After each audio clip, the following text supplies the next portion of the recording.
Je dis que je n'en veux rien faire et que c'est à moi de parler et d'être le maître. Et je te dis, moi, que je veux que tu vives à ma fantaisie. Et que je ne me suis point mariée avec toi pour souffrir tes fredaines. Oh, la grande fatigue que d'avoir une femme. Mais qu'Aristote a bien raison quand il dit qu'une femme est pire qu'un démon. Voyez un peu l'habile homme avec son bonnet d'Aristote. Oui, habile homme. Trouve-moi un faiseur de fagots qui sache comme moi raisonner des choses. J'ai servi 6 ans à un fameux médecin qui est su dans son jeune âge son aliment par cœur. Peste du fou fiévré. Peste de la Garonne. Que maudit soit l'heure et le jour où je m'avisais d'aller dire oui. Que maudit soit le bec cornu de notaire qui me fit signer ma ruine. C'est bien à toi, vraiment, à te plaindre de cette affaire. Devrais-tu être un seul moment sans rendre grâce au ciel de m'avoir pour ta femme? Et méritais-tu d'épouser une personne comme moi? Il est vrai que tu me fis trop d'honneur et que j'eus lieu de me louer la première nuit de nos noces. Non, bluff, ne me fais pas parler là-dessus. Je dirais de certaines choses. Quoi? Que dirais-tu? Basta, laissons là ce chapitre. Il suffit que nous savons ce que nous savons et que tu fus bien heureuse de me trouver.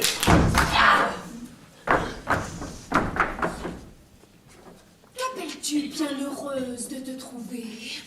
Un homme qui me réduit à l'hôpital, un débauché, un traître qui me mange tout ce que j'ai, J'ai menti, j'en connais une partie. qui me vend pièce à pièce tout ce qui est dans le logis, Je vivre de ménage. qui m'a ôté jusqu'au lit que j'avais, Tu t'enlèveras plus ma terre. sans qui ne laisse aucun meuble dans toute la maison, On en déménage plus aisément. et qui du matin jusqu'au soir ne fait que jouer et que boire. C'est pour ne me point t'ennuyer. Et que veux-tu pendant ce temps que je fasse avec ma famille? Tout ce qui te plaira. J'ai 4 pauvres petits-enfants sur les bras Mais les à terre. qui me demandent à toute heure du pain. Non, non, le fouet. Quand j'ai bien bu et bien mangé, je veux que tout le monde soit sous dans ma maison. Et tu prétends, ivrogne, que les choses aillent toujours de même? Ma femme. Ah non, tout doucement, s'il vous plaît. Que j'endure éternellement tes insolences et tes débauches? Ne nous emportons point ma femme. Et que je ne sache pas trouver le moyen de te ranger à ton devoir? Ma femme. Vous savez que je n'ai pas l'âme endurante et que j'ai le bras assez bon. Je me moque de tes menaces. Ma petite femme, mamie, votre peau vous démange à votre ordinaire. Je te montrerai bien que je te crains nullement. Ma chère moitié, vous avez envie de me dérober des choses? Crois-tu que je m'épouvante de tes paroles? Tous obligés de mes voeux, je vous frotterai les oreilles. Ivrogne que tu es! Je vous battrai, Sacravin! je vous rosserai. Infâme! Je vous étrillerai! Insolent! Trompeur! Lâche! Coquin! Pandard! Gueux! Pélitre! Fripon! Maraud!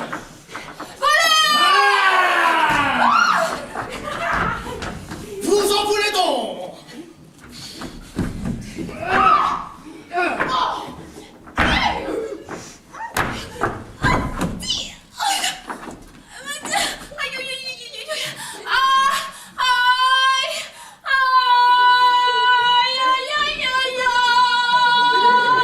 Voilà le vrai moyen de vous apaiser. Oh là, oh là, oh là, oh là, oh là, oh!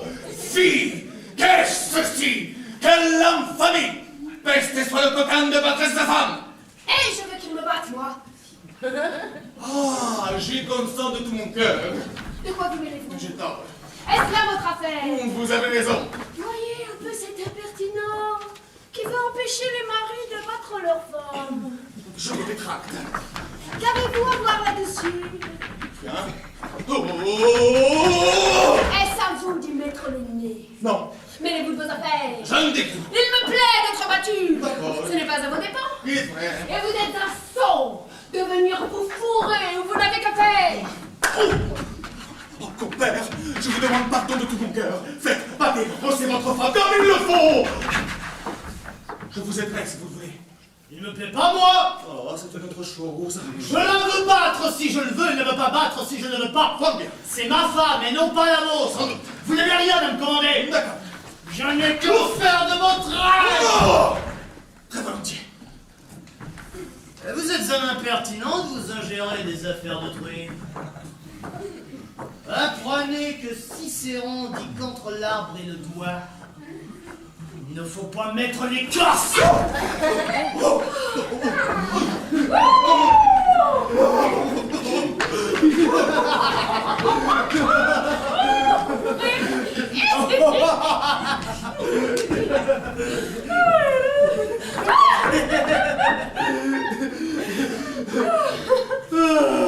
Ça faisait la peine de toucher là. Ah oui, après m'avoir ainsi battu. Ça n'est rien, tout. Je veux pas. Non, Non. petite fois. Quoi? Allons, te dis. Je n'en ferai rien. Viens. Non, je peux être en colère. Fille, c'est une bagatelle. Allons. Laisse-moi là. Touche, te dis-je. Tu m'as trop maltraité. Birma, je te demande pardon. Mais là, ta main. Je te pardonne. Mais tu le verras.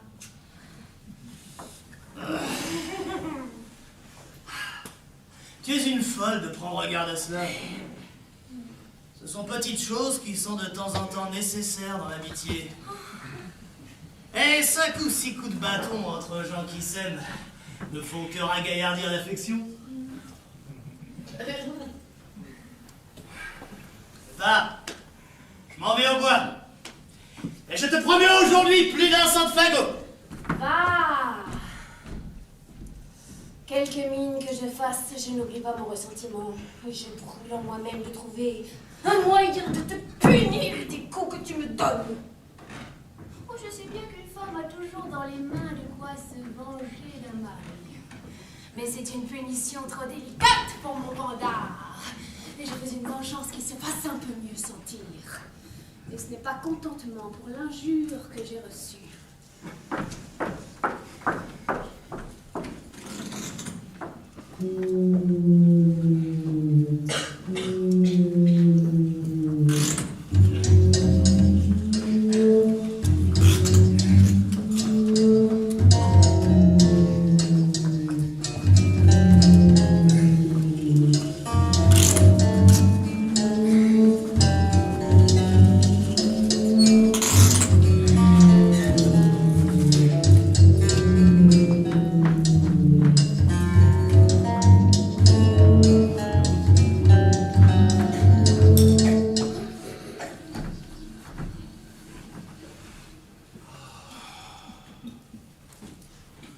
Oh, Parken.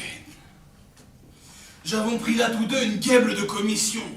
Et je ne sais pas, moi, ce que je pensons attraper. Mais que veux-tu, mon pauvre nourricier? Il faut bien obéir à notre maître.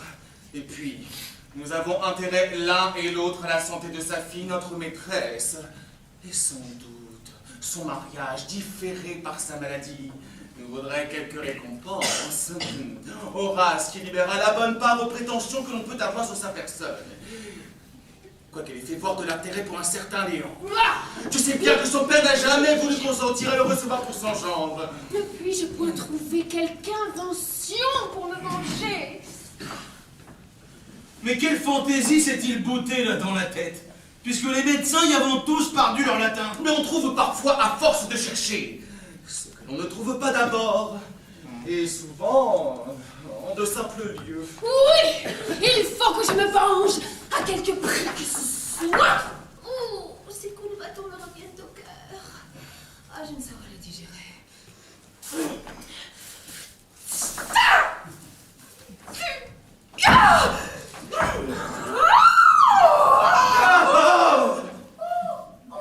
Monsieur, oh, je vous pardon, je ne vous voyais pas et cherchais dans ma tête quelque chose qui m'embarrasse.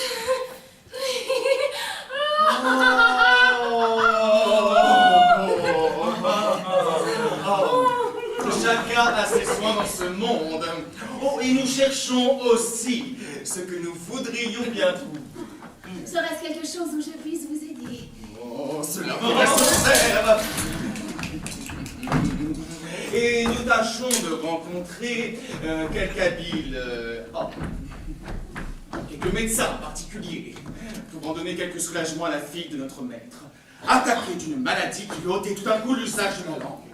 Plusieurs médecins ont épuisé toute leur science après elle, mais on trouve parfois des gens avec des secrets admirables, de certains remèdes particuliers qui font le plus souvent ce que les autres n'ont su faire. Et c'est là ce que nous cherchons.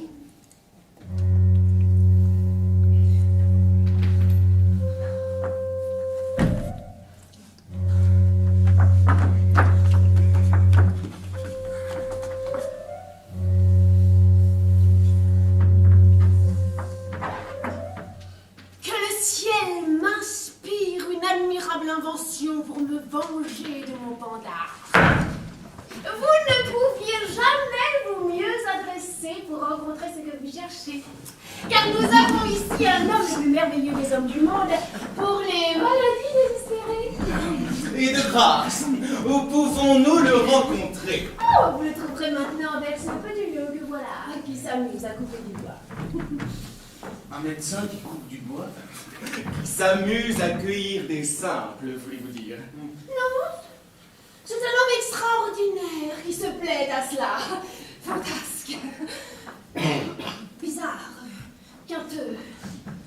Que vous ne prendriez jamais pour ce qu'il est, il va vêtu d'une façon extravagante, affecte quelquefois de paraître ignorant, tient sa science renfermée, et ne fait rien tant tous les jours que d'exercer les merveilleux talents qu'il a eu du ciel pour la médecine. Oh, c'est une chose admirable que tous les grands hommes ont du caprice, un petit grain de folie mêlé à leur science. Ah oui, la folie de celui-là est bien plus grande qu'on ne peut croire. Car elle va parfois jusqu'à vouloir être battue pour demeurer d'accord de sa capacité. Et je vous donne l'avis que vous n'en viendrez point à bout, qu'il n'avouera jamais que les médecins, s'ils se le mettent en fantaisie, que vous ne preniez chacun un bâton et ne le réduisiez à force de coups à vous confesser à la fin ce qu'elle vous cachera d'abord. C'est ainsi que nous en usons quand nous avons besoin de lui. Oh, voilà une étrange folie. Il est vrai, mais après cela, vous verrez qu'il fait des merveilles. Comment s'appelle-t-il? Il s'appelle Sganarelle. Mais il est aisé à connaître, c'est un homme qui a une large barbe noire et qui porte une fraise avec un habit jaune et vert. Un habit jaune et vert? Et c'est donc le médecin des perroquets? Mais est-il bien vrai qu'il soit si habile que vous le dites? C'est un homme qui fait des miracles. Il y a 6 mois qu'une femme fut abandonnée de tous les autres médecins. On la tenait morte il y avait déjà 6 heures et l'on se disposait à l'ensevelir quand on y fit venir de force l'homme dont nous parlons. Il lui mit, l'ayant vu, une petite goutte de quelque chose dans la bouche. Et dans le même instant, elle se leva de son lit et se mit à se promener dans sa chambre comme si de rien n'eût été. Il fallait que ce fût quelques gouttes d'or potable. Cela pourrait bien être. Il n'y a pas 3 semaines encore qu'un jeune enfant de 12 ans tomba du haut du clocher en bas et se brissa sur le pavé la tête libre à les jambes. On n'y eut pas plutôt amené notre homme qu'il le frotta par tout le corps d'un certain onguent qu'il sait faire. Et l'enfant aussitôt se releva sur ses pieds et courut jouer à la posette. Il faut que cet homme-là ait la médecine universelle. Qui en doute? Hé, Destigé! Fais là justement l'homme qu'il nous faut! Allons vite le chercher! Oh, nous vous remercions du plaisir que vous nous faites. Souvenez-vous bien au moins de l'avertissement que je vous ai donné. Et Morgane, laissez-nous faire! S'il ne tient qu'à battre, la vache est à nous. Nous sommes heureux de cette rencontre! Hein? Et j'en conçois pour moi la meilleure espérance du monde.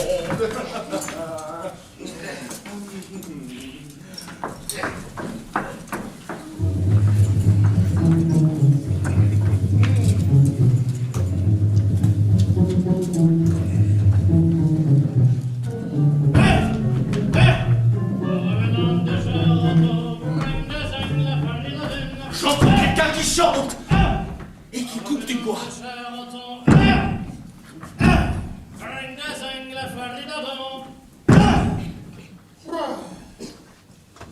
J'ai rencontré Marie-Suzanne Cartier qui un marchand de guenilles à cheval sur la fille, enculant la famille et le père et la fille et la mère et la mère, quand ta barbe et ton nez, fous tout ça dans ton cul, prends ton cul pour te bien, va te faire foutre, moi j'en viens. Où? Par derrière la maison. Et allons en vendange, les raisins sont mûrs. Allons en vendange, raisins sont bons. J'ai une farine en donne. Farine en donne. Ma foi, c'est assez travaillé pour un coup. Prenons un peu d'haleine.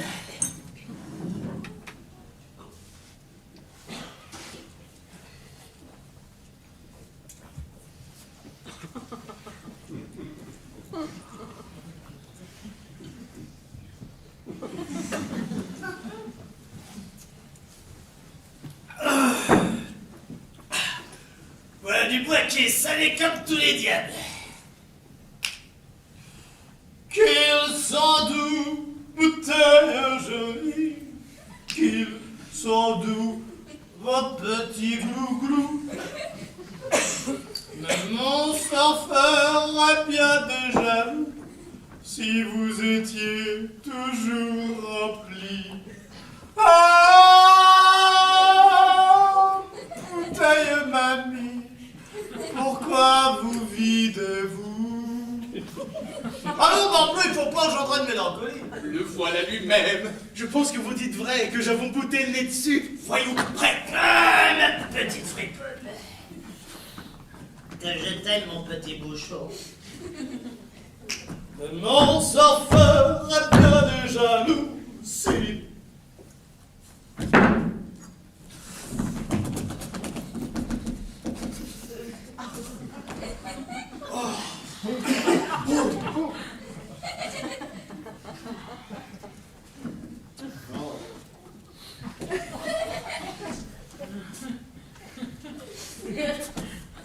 Que diable? À qui en veulent ces gens-là? C'est lui, assurément. Le vélin tout craché comme on nous l'a défiguré.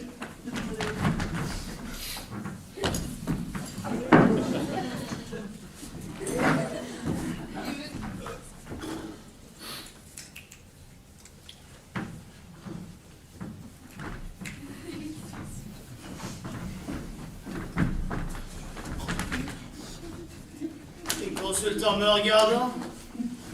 Quel dessin aura-t-il?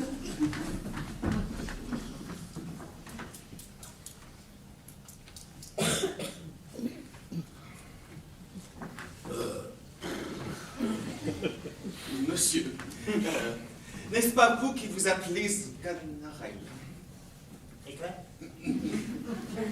Je vous demande si ce n'est pas vous qui se nomme Sganarelle. Oui. Et non, selon ce que vous les voulez. Nous voulons lui faire toutes les civilités que nous pourrons. En ce cas, c'est moi qui se nomme Sganarelle. Oh, monsieur, nous sommes ravis de vous voir.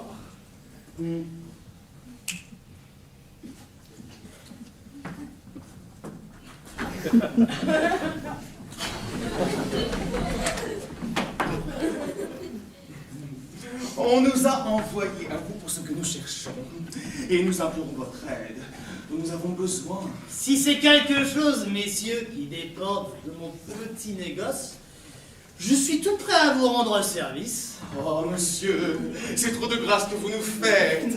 Mais monsieur, couvrez-vous, le soleil pourrait vous incommoder. Monsieur, boutez dessus.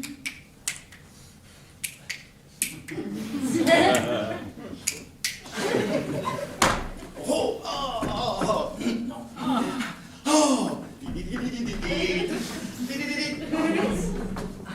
ah.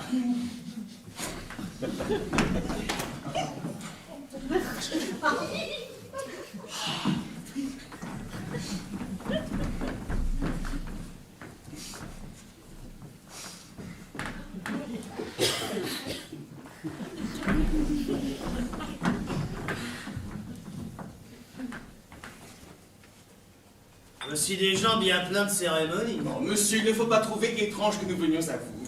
Les habiles gens sont toujours recherchés, et nous sommes instruits de votre capacité. Il est vrai, messieurs.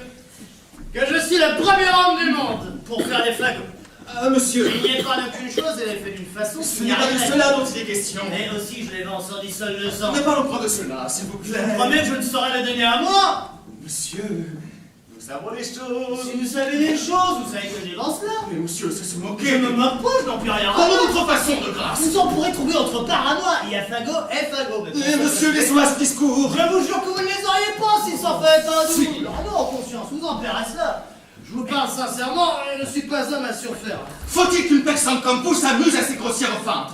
S'abaisse à parler de la sorte qu'un homme si savant, un fameux médecin comme vous êtes, peut se déguiser au jeu du monde et tenir enterrer les beaux talents qu'il a. De grâce, monsieur, ne dissimulez point avec nous. tout ce tripotage ne sert de rien. Je savon sans que je savon. Quoi donc? Que voulez-vous dire? Pour qui me prenez-vous? Mais pour ce que vous êtes, pour un grand médecin. Médecin vous-même. Je ne suis pas, je n'ai jamais été. Oh, voilà sa folie qui le tient. Monsieur, veuillez ne poigner les choses davantage et n'en venons pas à de fâcheuses extrémités. Quoi donc? Et certaines choses dont nous serions maris. Parbleu, venez-en à tout ce qu'il vous plaira. Je ne suis pas médecin, je sais ce que vous voulez dire. Oh, je vois bien qu'il faut se servir du remède.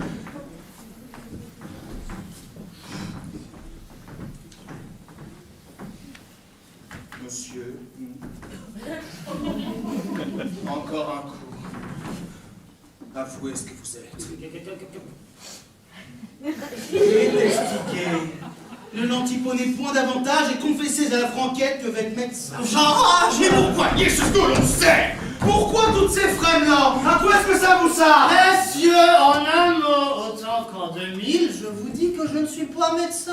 Vous n'êtes pas médecin. Mais non. Vous n'êtes pas médecin. Mais non, vous dites. Eh bien, puisque vous le voulez, il faut s'y résoudre.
Messieurs, je suis tout ce que vous voudrez.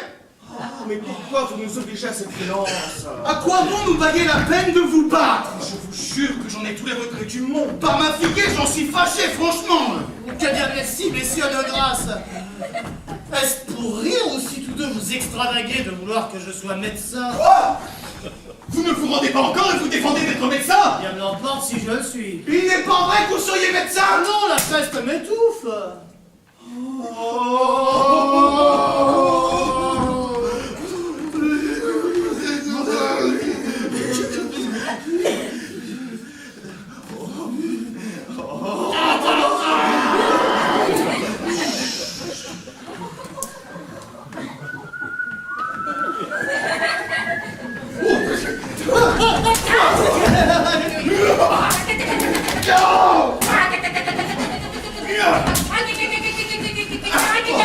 Messieurs, oui, puisque vous le voulez, je suis médecin. Je suis médecin. Apothicaire encore, si vous le trouvez bon. J'aime mieux consentir à tout que de me faire assommer.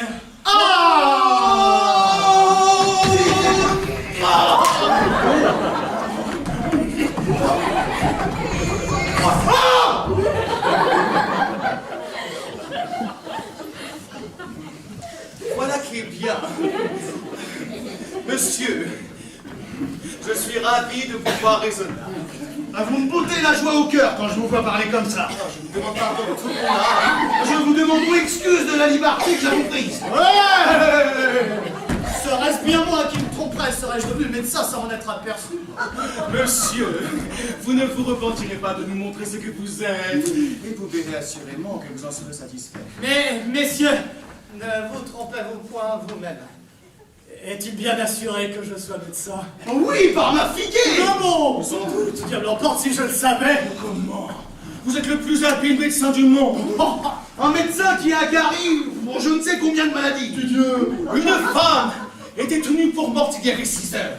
Elle était prête à ensevelir lorsque vous, avec une goutte de quelque chose, vous la fîtes revenir et marcher d'abord par la chambre. Peste! Un petit enfant de 12 ans se laisse échoir du haut d'un clocher. De quoi il eut la tête, les jambes et les bras cassés. Et vous, avec je ne sais quel onguent, vous fîtes qu'aussitôt il se relevit sur ses pieds et s'enfuit jouer à la fossette. Oh diantre! Enfin, monsieur, vous serez contentement avec nous et vous gagnerez ce que vous voudrez. En vous laissant conduire où nous prétendons vous mener. Je gagnerai ce que je voudrais? Oui. Oh, je suis médecin, ça contredit! J'avais oublié. Mais je m'en souviens. De petite question, où faut-il se transporter? Oh, nous vous conduirons. Il est question d'une fille qui a perdu la parole.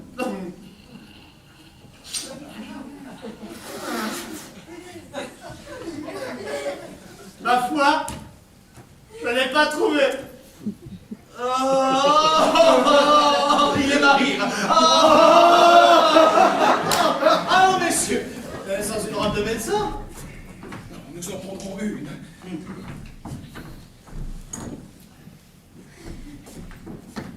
Tenez cela. Voilà où je mets ma médecine.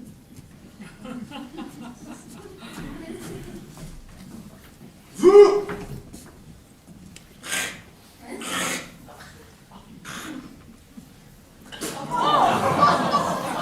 Marchez là-dessus. Par ordonnance du médecin.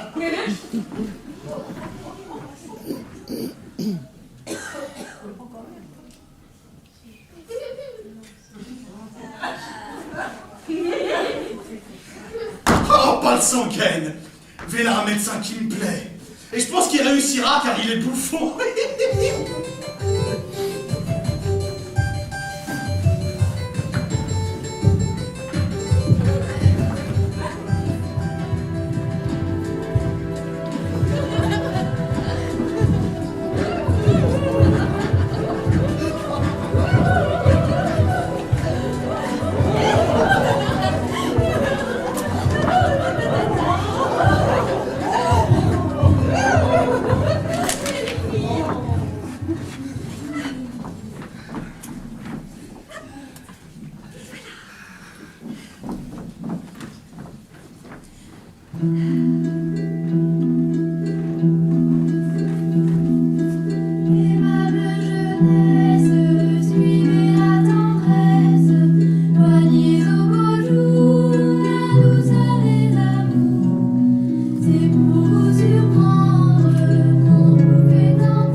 tirer l'échelle après ce tyran. Et tous les autres ne sont pas dignes de l'idée chausser ses souliers. C'est un homme qui fait des miracles. Qui a guéri des gens qui étaient morts. Il est un peu capricieux, comme je vous ai dit.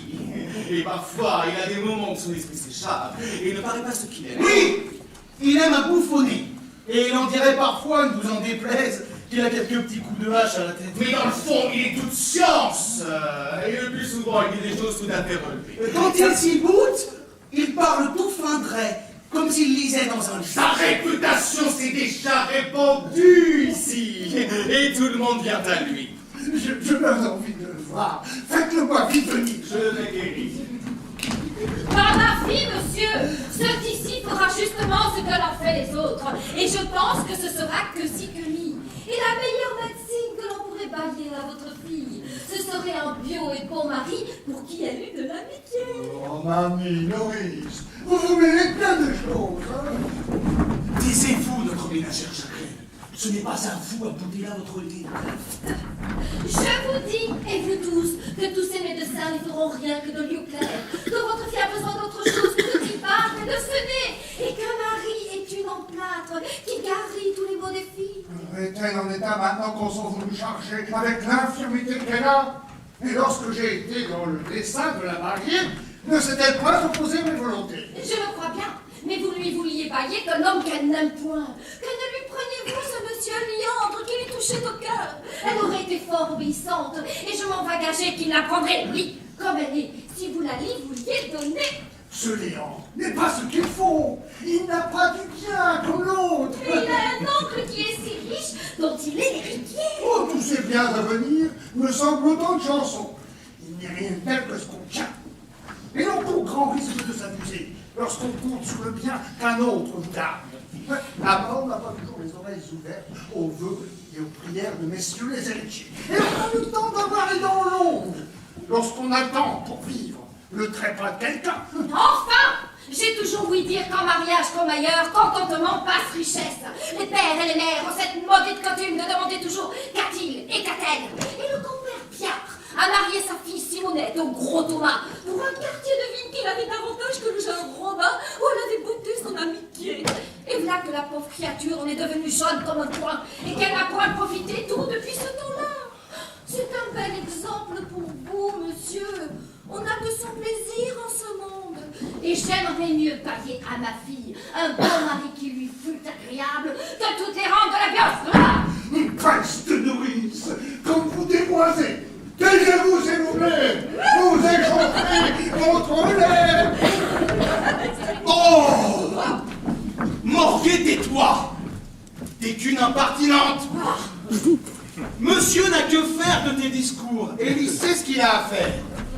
Mets-toi de donner à téter à ton enfant sans t'en faire la raisonneuse. Monsieur est le père de sa fille, et il y est bon et sage pour voir ce qu'il y faut. Monsieur, je vais un peu la mortifier et y apprendre le respect. Ces gestes-là ne sont pas nécessaires. Monsieur, préparez-vous. Voici notre médecin qui opte.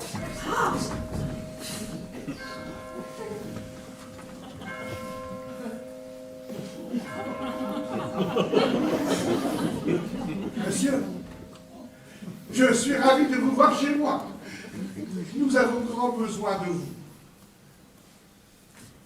Hippocrate dit que nous nous couvrions tous deux. Hippocrate dit cela. Oui. Mais dans quel chapitre, s'il vous plaît? Dans son chapitre des chapeaux. Puisqu'Hippocrate le dit, il le faut faire. Monsieur le médecin, ayant appris les merveilleuses À choses... qui parlez-vous déjà? À vous, À moi? sans doute. Mais je ne suis pas médecin. Vous n'êtes point médecin. En aucune façon. Non. Tout de bon. Bon, tout de bon, oui.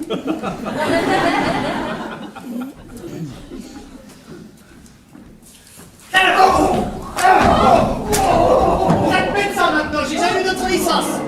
Oh, quel diable d'homme m'avez-vous mené là? Et je vous ai bien dit que c'était un médecin de Guenard. Mais je l'envoierai promener avec ses cocotarderies. Mais ne prenez pas garde à ça, monsieur. Ce n'est que pour rire. Ces règles ne me plaisent pas. Je vous demande pardon, monsieur, de la liberté que j'ai prise. Le serviteur. Je suis fâché. Des coups de bâton, une odeur de Monsieur, j'ai une fille qui est tombée dans une étrange maladie. Je suis ravi, monsieur, que votre fille ait besoin de moi, et je souhaiterais de tout mon cœur que vous en eussiez besoin aussi, vous et toute votre famille, pour vous témoigner l'envie que j'ai de vous servir. Je vous suis très obligé de ces sentiments. Je vous assure que c'est du meilleur de mon âme que je vous parle. C'est grand honneur que vous me faites. Comment s'appelle votre fille? Lucinde. Lucinde? Oh oh, bon nom médicamenté, hein. Lucinde. Je m'en vais voir ce qu'elle fait. Qui est cette grande femme-là? C'est la nourrice d'un petit enfant que j'ai. Peste! Le joli meuble que voilà. Oh! Nourrice, charmante nourrice, ma médecine est la très humble esclave de votre nourricerie. Et je voudrais bien être le petit poupon fortuné qui t'étale le lait de bonne grâce. Tous mes remèdes, toute ma science, toute ma capacité est dans votre cerveau. Avec votre permission, monsieur le médecin, laissez-la ma femme, je vous prie. Quoi? Est-elle votre femme? Oui. Oh, vraiment, je ne savais pas cela. Et je m'en réjouis pour l'amour de l'un et de l'autre. Tout doucement, s'il vous plaît. Je vous assure que je suis ravi que vous soyez ici ensemble. Je la félicite d'avoir un mari comme vous et je vous félicite, vous, d'avoir une femme si belle, si sage et si bien faite comme elle est. Et d'estiguer, point tant de compliments, je vous supplie. Ne voulez-vous pas que je me réjouisse avec vous d'un si bel assemblage? Avec moi, tant qu'il vous plaira. Avec ma femme, trêve de cérémonie. Je prends part également au bonheur de tous deux. Et si je vous embrasse pour vous en témoigner ma joie, je l'embrasse de même pour lui en témoigner aussi. Oh! Fatigué, monsieur le médecin, que de l'antiponage! Monsieur! Voici tout à l'heure ma fille qu'on va vous amener. Je l'attends, monsieur, avec toute la médecine. Ah, où est-elle? Là-dedans. Oh bien. Mais, comme je m'intéresse à toute votre famille, il faut que j'essaye un peu le lait de votre nourrice.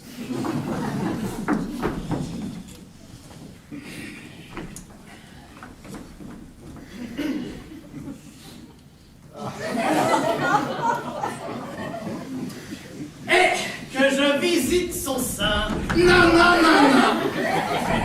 Je n'avoue que faire de ça. C'est l'office du médecin de voir les tétons des nourrices. Il y a office qui tienne. Je suis votre serviteur. As-tu bien la hardiesse de t'opposer au médecin? Hors de là! Je me moque de ça. Je te donnerai la fillette! Ôte-toi de là aussi! Est-ce que je ne suis pas assez grande pour me défendre moi-même s'il me fait quelque chose qui ne soit pas à faire? Ah! Mais je ne veux pas qu'il te tâte, moi. Fille, le vilain qui est jaloux de sa femme. Monsieur, voici ma fille.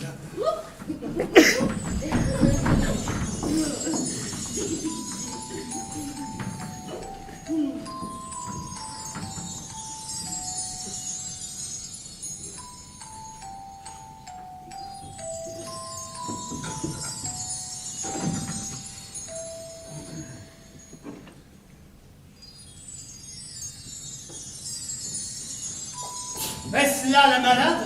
Oui, c'est l'aînée de mes filles et j'aurais tout le regret du monde si elle venait à mourir. Oh, qu'elle s'en garde bien. Il ne faut pas qu'elle meure sans l'ordonnance du médecin.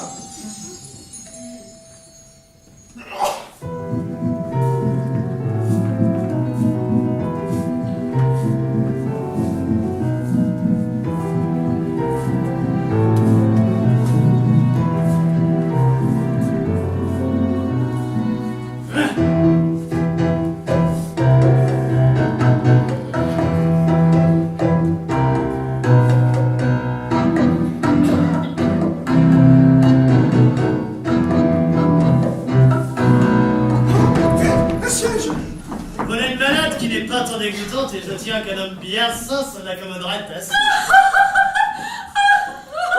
Monsieur, vous l'avez fait rire. Tant mieux.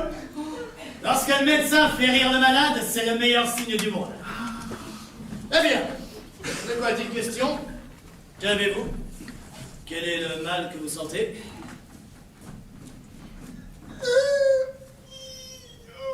Eh, que dites-vous?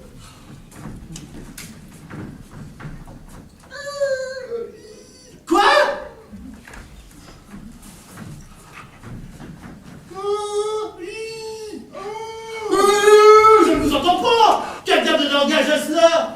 C'est là sa maladie, monsieur. Elle est devenue muette sans que jusqu'ici on n'en ait pu savoir la cause.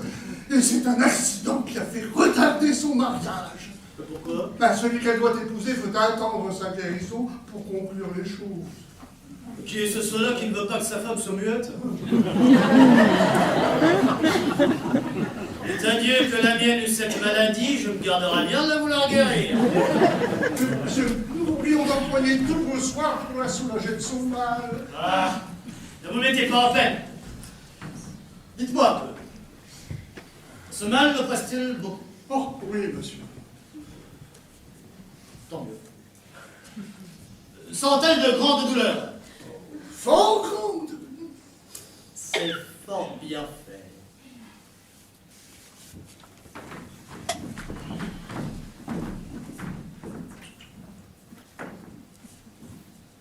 Va-t-elle où vous savez? Oui, monsieur. Copieusement? Je n'entends rien à cela. La matière est-elle louable? Je n'entends pas à ces choses-là. Donnez-moi votre bras.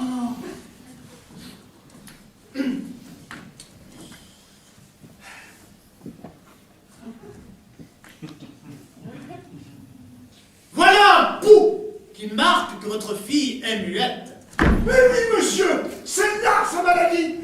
Vous l'avez trouvé tout du premier coup. Voyez comme il a deviné sa maladie. Nous autres grands médecins, nous connaissons d'abord les choses. Un ignorant aurait été embarrassé, vous eûtes été dire c'est ceci, c'est cela. Mais moi, je touche le but du premier coup. Et je vous apprends que votre fille est muette. Mais monsieur, je voudrais que vous puissiez dire d'où cela vient.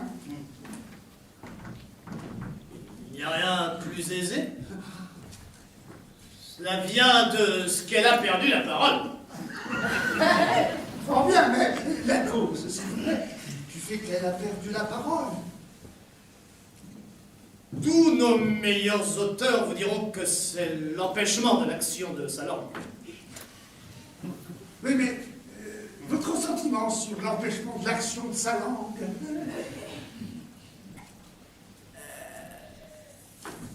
Aristote, là-dessus, dit...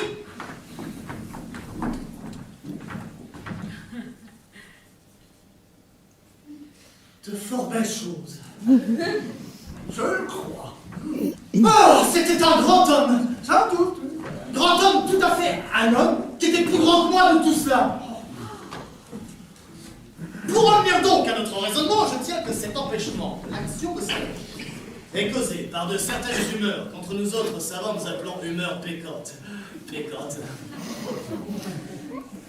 C'est-à-dire humeurs pécantes.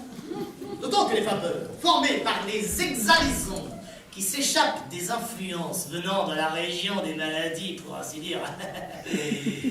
Attendez-vous le latin? En aucune façon. Vous l'entendez point le latin? Ah non.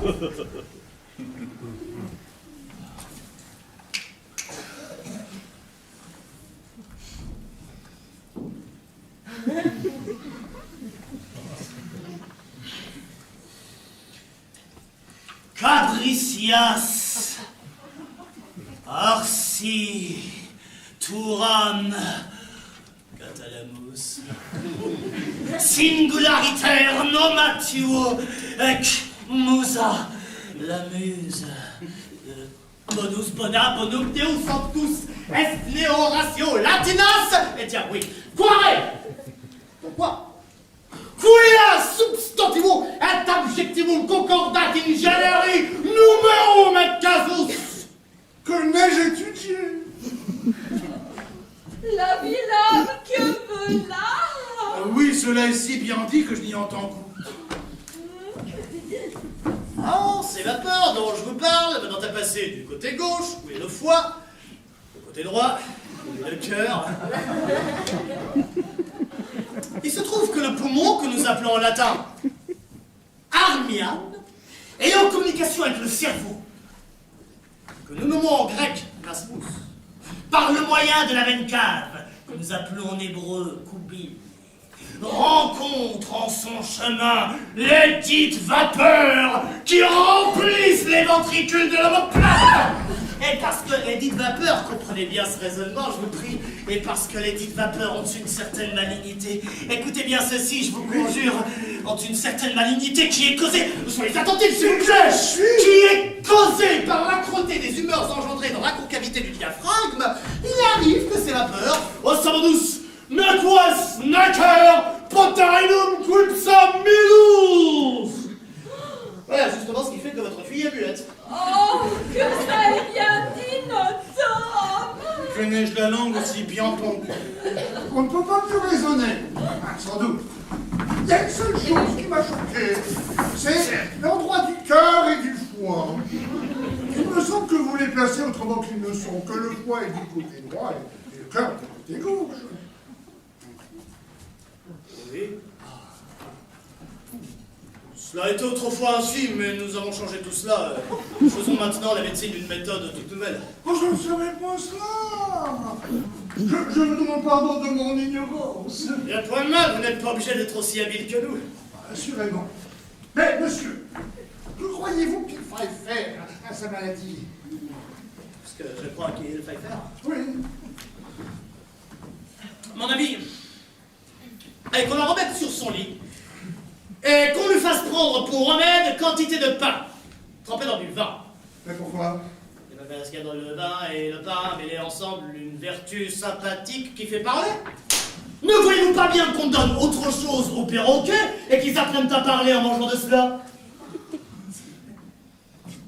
Non, mais cela est vrai. Oh, le grand homme. Vite, quantité de pain trempé dans du vin. Je reviendrai voir sur le soir en quel état elle sera. Doucement, vous, monsieur.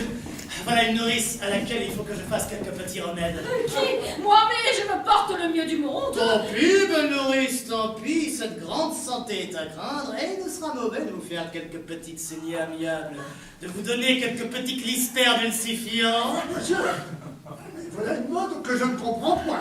Pourquoi c'est la faire saigner quand on n'a pas de maladie? Il n'importe, la mode est salutaire. Et comme on boit pour la soif à venir, il faut aussi se faire saigner pour la maladie à venir. Pour ma fille, je me moque bien de ça! Et je ne veux pas faire de mon corps une boutique d'apothicaire! Vous êtes rétifs au remède, mais nous saurons vous soumettre à la raison. Je vous donne le bonjour. Mais monsieur, accordez-moi. Que voulez-vous faire? Vous me donnez de l'argent. Je n'en prendrai pas, monsieur. Monsieur! Pas du tout. De toute façon. De grâce. Vous vous moquez?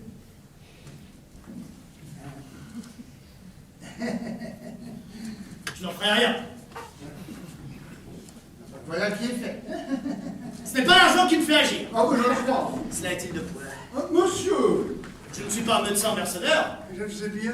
L'intérêt ne gouverne point. Ah, je ne pense pas cela.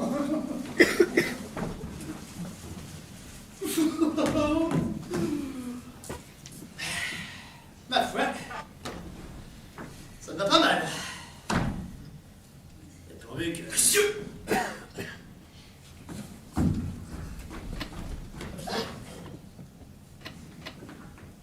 Monsieur?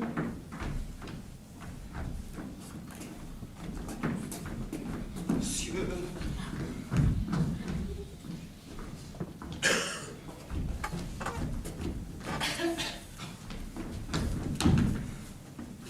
Monsieur,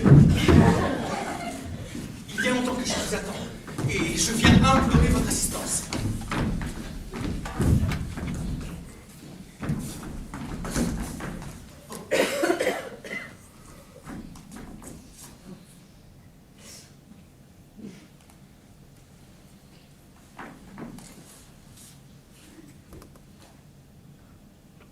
Voilà un pouls qui est fort mauvais.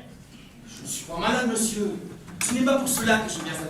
Si vous n'êtes pas malade, que diable dites-vous non? Monsieur, ne faites pas. Non. Pour vous dire la chose en deux mots. Je m'appelle Léon. Et qui suis amoureux de Lucinde. Et que vous venez de visiter. Et comme par la mauvaise humeur de son père, toutes sortes d'accès me fermaient auprès d'elle. Je me hasarde à vous prier de vouloir servir mon amour et de me donner lieu d'exécuter un stratagème que j'ai trouvé pour lui pouvoir dire deux mots Je demande absolument mon bonheur et ma vie. Pour qui le prenez-vous? Comment osez vous adresser à moi pour vous servir de votre amour et vouloir ramener la dignité de médecin des emplois de cette nature? Oh, monsieur, ne faites point de bruit. Je réfère moi, vous êtes un impertinent, Doucement. un malavisé. Je vous apprendrai que je ne suis pas dans ma cela et que c'est une insolence extrême. Je parle pas pour vous dire. Je serais ravi de mon service, mais il y a certains impertinents au monde qui aiment prendre les gens pour ce qu'ils ne sont pas. Et je vous avoue que cela me met en colère. Je vous demande pardon, monsieur de la liberté. Vous vous moquez, de quoi est-il question? Vous saurez donc, monsieur, que cette maladie que vous voulez guérir est une feinte maladie.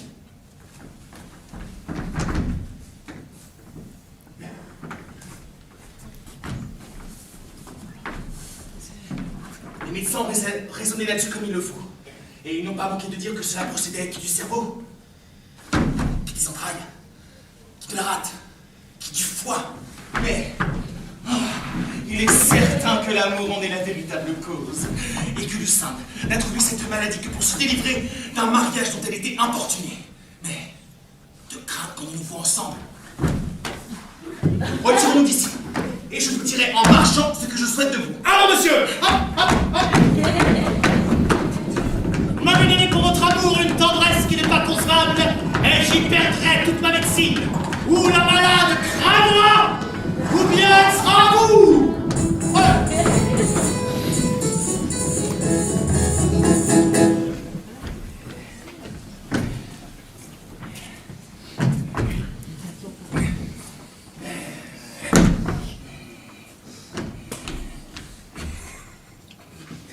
Il me semble que je suis pas mal ainsi pour un apothicaire.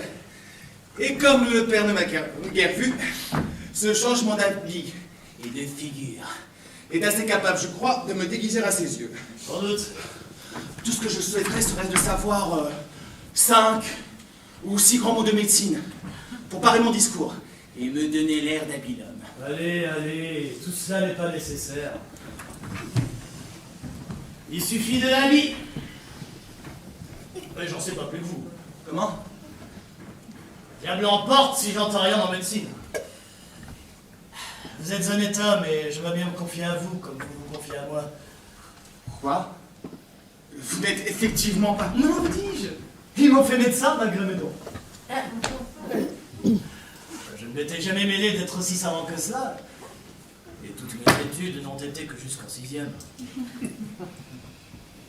Je ne sais pas sur quoi cette imagination leur a plu, mais quand j'ai vu qu'à toute force ils voulaient que je fusse médecin, je me suis résolu de l'être, aux dépens de qui il appartiendra.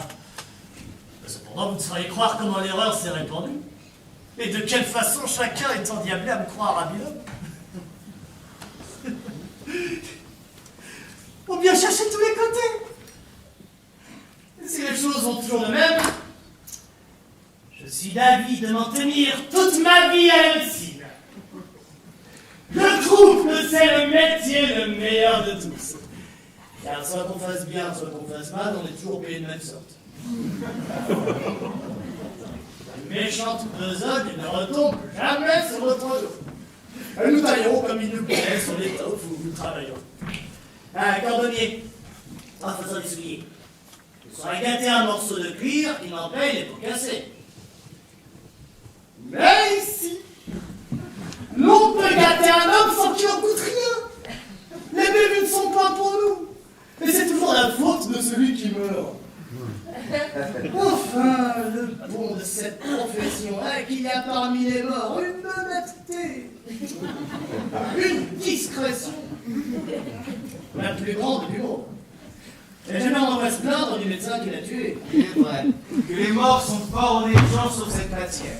Voici des gens qui ont envie de me venir consulter. Allez toujours m'attendre au pied du logis de votre maîtresse.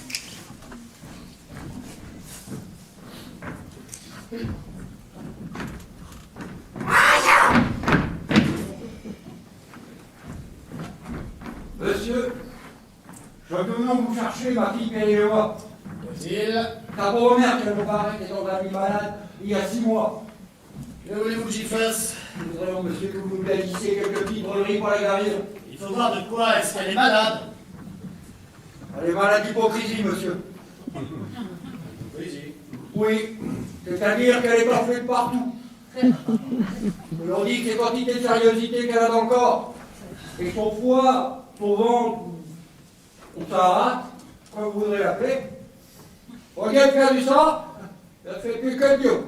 Elle a de toujours là la fièvre quotidienne avec des lassitudes et des douleurs dans les muscles des jambes. On entend dans sa gorge des flumes qui sont tout près d'étouffer. Et parfois, il lui prend des alcools et des conversions comme le crayon qui est passé. Nous avons dans notre village un apothicaire, Révérence Paris, qui lui a donné je ne sais combien d'histoires. Et beaucoup plus d'une douzaine de bons et hurlements, même dans les plaines. On a coutume qu'on lui a fait prendre en infection jacente et en pension cornale. Mais tout ça, comme dit l'autre, n'était que de longuant mi-ton, mi-taine. Il voulait lui bailler d'une certaine drogue qu'on appelle du vin méthyle. Et j'ai eu peur, franchement, que ça l'envoyait à Patresse. Et l'on dit que ces gros médecins, tu vois, je ne sais combien de monde avec cette invention-là. Non, au fait, mon ami, venons au fait. Le fait est, monsieur, que je veux vous prier de nous dire ce qu'il faut que je fasse. Je ne vous entends pas du tout. Monsieur, ma mère est malade. Et voilà 2 écus que je vous apportons pour que vous nous baillissiez quelques conseils. Ah, je vous entends, vous. Voilà une fille qui parle clairement, qui s'explique comme il faut.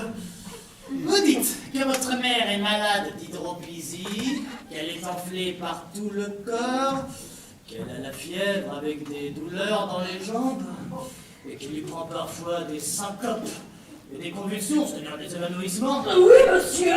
J'ai compris d'abord vos paroles, vous avez un père qui ne sait ce qu'il dit. Maintenant, vous demandez un remède. Oui. Un remède pour la guérir. Oh, c'est comme je l'entends.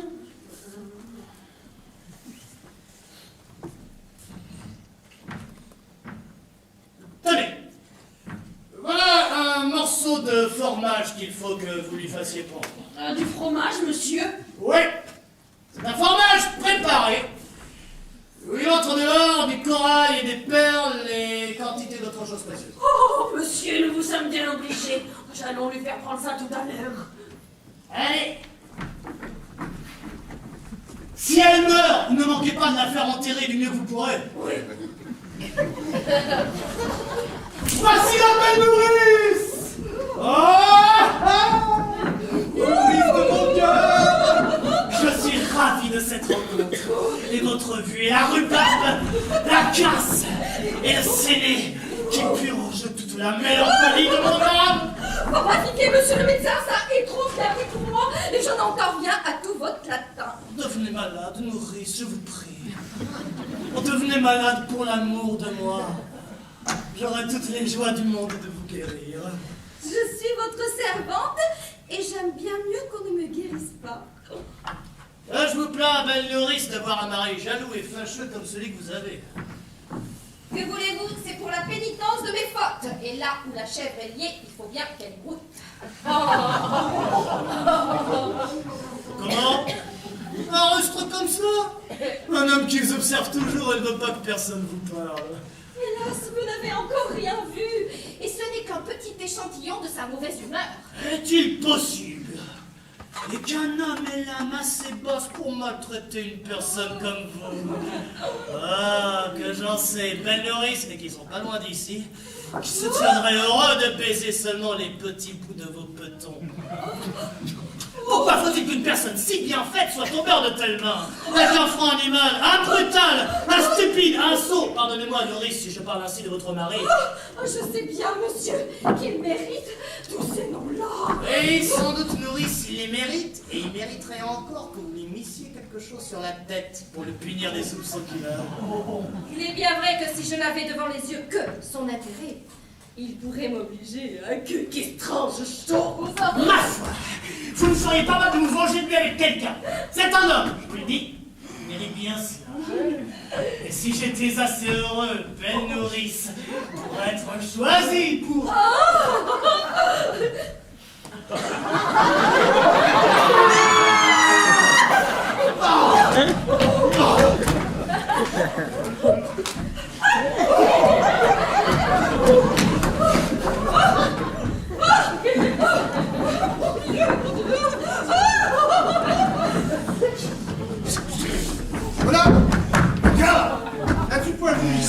médecin?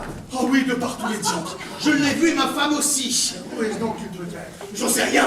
Je voudrais qu'il fût à tous les games. Va voir ce que fait ma fille. Ah, monsieur, je demandais où vous étiez. Je m'étais amusé dans votre cour à expulser le superflu de la boisson. Comment se porte la malade? Fort mal, hein, depuis votre remède. Tant mieux, c'est signe qu'il opère. Oui, mais en opérant, j'ai peur qu'il ne l'étouffe. Ne vous mettez pas en peine. J'ai des remèdes qui se moquent de tout et je l'attends à l'agonie. Qui est cet homme-là que vous m'amenez? C'est... Quoi? Vous savez...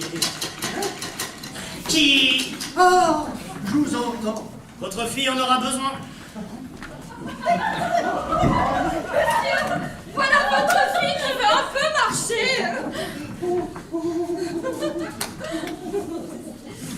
Ça refroidit bien. Allez-vous-en, monsieur l'apothicaire, tâtez un peu son pouls, afin que je raisonne tantôt avec vous de sa maladie. Monsieur, c'est une grande et subtile question entre les doctes, de savoir si les femmes sont plus faciles à guérir que les hommes. Je vous prie d'écouter ceci, s'il vous plaît. Les uns disent que oui, les autres disent que non. Et moi, je dis que oui et non. D'autant que l'âcreté et les humeurs opaques qui se rencontrent au tempérament naturel des femmes est en cause que la partie brutale peut toujours prendre empire sur la sensitive. On voit que l'inégalité de leurs opinions dépend du mouvement oblique du cercle de la Lune. Et comme le Soleil, qui darde ses rayons sur la concavité de la Terre, trouve... Non, je ne suis pas du tout capable de changer mes sentiments. Oh! Voilà ma fille qui parle! Oh, grande vertu du remède! Oh, admirable médecin! Oh, que je me suis obligé de cette guérison merveilleuse! Que puis-je faire pour vous après un tel service? Voilà une maladie qui m'a bien donné de la peine. Oui, mon père, j'ai recouvré la parole. Mais je l'ai recouvré pour vous dire que je n'aurai jamais d'autre époux que Léandre, et que c'est inutilement que vous voulez me donner Horace. Rien n'est capable d'ébranler la résolution que j'ai prise. Oh, vous m'opposerez en vain de belles raisons. Monsieur... Tous vos discours ne serviront de rien. C'est une chose où je suis déterminée. Une puissance paternelle qui me puisse obliger à me marier malgré moi. Vous avez beau faire tous vos efforts. Oh, mon cœur ne saurait se soumettre à cette tyrannie, et je me jetterai plutôt dans un couvent que d'épouser un homme que je n'aime point. Non! Point d'affaire, vous perdez le temps, je n'en ferai rien, cela est résolu. Oh, quelle impétuosité de parole! Il n'y a pas moyen d'y résister! Monsieur, je vous prie de la faire redevenir muette. C'est une chose qui m'est impossible. Tout ce que je puis faire pour votre service est de vous rendre sourd, si vous voulez. Je vous remercie. Penses-tu donc que... Toutes vos raisons. Tu es Bien sur mon âme. Dès ce soir! J'épouserai plutôt la mort. Mon Dieu! Arrêtez-vous, laissez-moi médicamenter cette affaire. C'est une maladie qui la tient et je sais le remède qu'il faut apporter. Comment vous serait-il possible de guérir aussi cette maladie d'esprit? Oui, j'ai des remèdes pour tout et notre apothicaire nous servira pour cette cure. Un mot. Vous voyez que l'ardeur qu'elle a pour ce Léandre est tout à fait contraire aux volontés du père. Il n'y a pas de temps à perdre. Que les humeurs sont fort aigries et qu'il est nécessaire de trouver promptement un remède à ce mal qui pourrait empirer par le retardement. Pour moi, je n'y en vois qu'un seul, qui est une prise de fuite purgative que vous prendrez comme il faut avec 2 drachmes de matrimonium en pilule. Peut-être fera-t-elle quelques difficultés à prendre ce remède, mais comme vous êtes habile homme dans votre métier, c'est à vous de l'y résoudre et de lui faire avaler la chose du mieux que vous pourrez. Allez-vous-en! Allez faire un petit tour de jardin afin de préparer les humeurs, tandis que j'entretiendrai ici son père, et surtout ne perdez point de temps! Au remède, vite! Au remède spécifique! Monsieur! Quelles drogues sont celles que vous venez de dire? Il me semble que je ne les ai jamais ouï nommer. Ce sont drogues dont on se sert dans les nécessités urgentes. N'avez-vous jamais vu insolence pareille à la sienne? Et les filles sont quelquefois un peu têtues. Ouais, mais vous ne sauriez croire comment elle est affolée de ce néant. Oh, la chaleur du sang fait cela dans les jeunes esprits. Pour moi, dès que j'ai découvert la violence de cet amour, j'ai su tenir toujours ma fille enfermée. Vous avez fait sagement. Et j'ai bien empêché qu'il y eût communication entre eux. Trop bien. Il serait arrivé quelques malheurs si j'avais souffert qu'ils se fussent vus. Sans doute.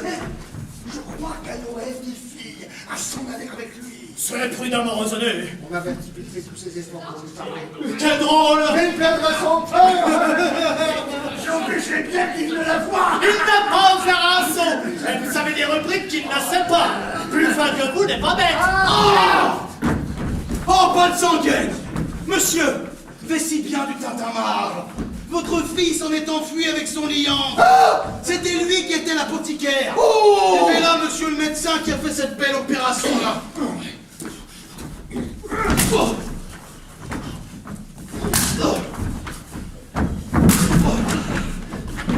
Comment m'assassiner de la sorte? Vite, un commissaire, et qu'on empêche qu'il ne sorte.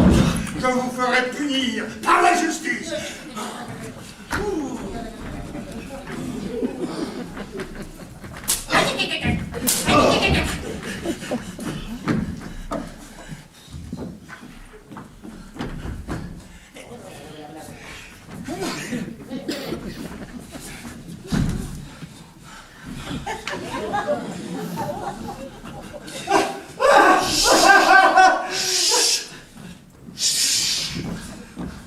Par ma fille, monsieur le médecin, vous serez pendu.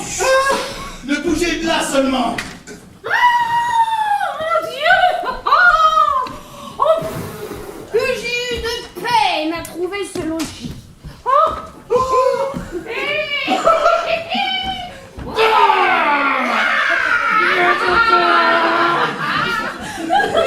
Donnez-moi un peu des nouvelles du médecin que je vous ai donné.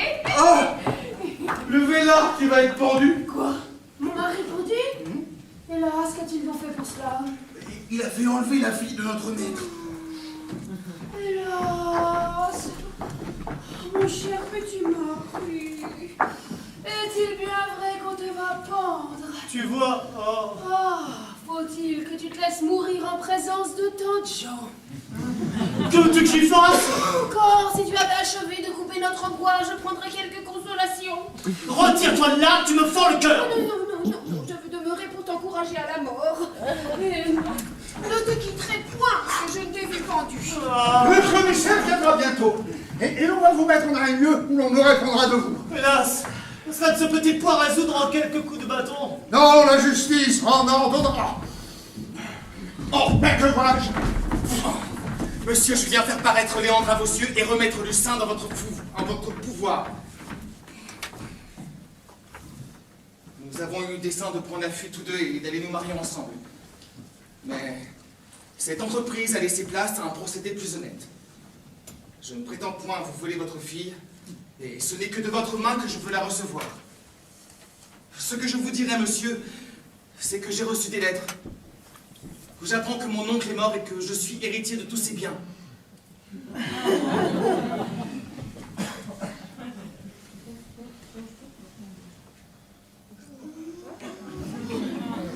Oh, monsieur, votre vertu m'est tout à fait considérable. Je vous donne ma fille, avec la plus grande joie du monde.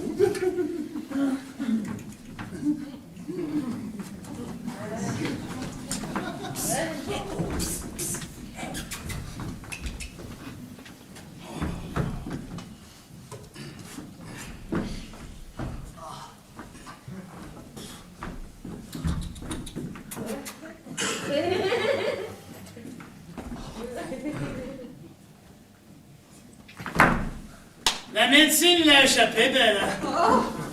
Puisque tu ne vas pas être pendu, rends-moi grâce d'être médecin, puisque c'est moi qui t'ai procuré cet honneur. Oui!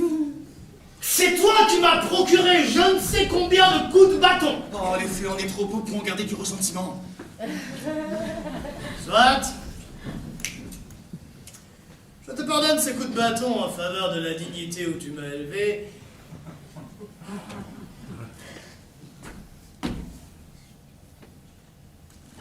Mais prépare-toi désormais à vivre dans le plus grand respect avec un homme de ma conséquence.